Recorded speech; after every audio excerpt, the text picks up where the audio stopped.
Yep, that's me. You're probably wondering how I ended up in this situation. See, I was out at sunset following a boat. You know, the usual. That day, I decided to test out the cruise control feature and see how it did for me get smooth shots. Once I finished shooting, I was a few hundred meters out to sea, so I threw the drone into sport mode and started heading back. Which isn't the worst thing. I've done that hundreds of times before. That wasn't the issue. The mistake was what I did next. I thought, oh, my thumb's a little tired. I have this convenient button here. Let me hit the cruise control and have it come back. Now, as you know, sports mode turns off the obstacle avoidance, which isn't the worst thing because I'm completely above any obstacles.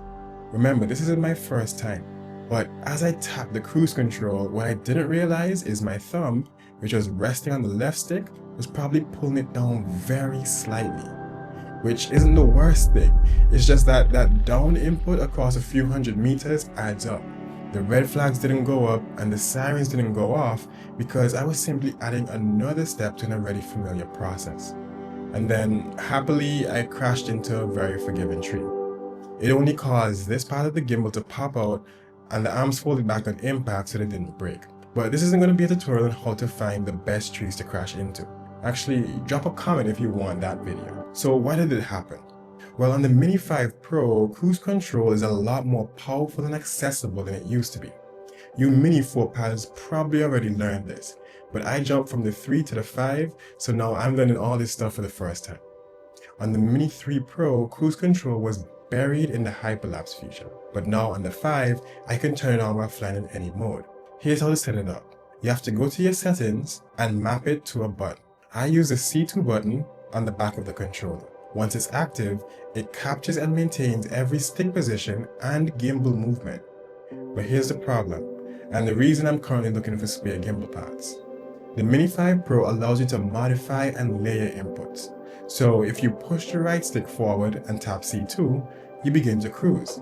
But if you nudge the left stick down and tap C2 again, you just updated the cruise direction. You'll still be moving forward, but now also down. But that doesn't mean never use cruise control.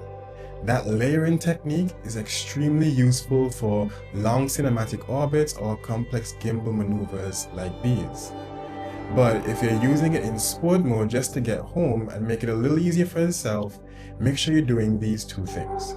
First, make sure your inputs are clean before tapping C2. Instead of just updating a current cruise, it might be worth turning it off completely and starting a fresh cruise control to come home. And second, watch your vertical speed and direction on the bottom left.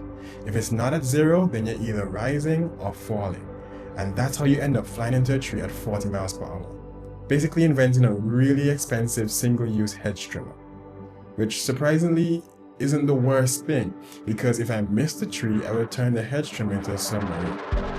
If you want to see how I actually got those low light shots before I tried to mow that tree down, check out this video next, where I break down the settings you need for clean footage.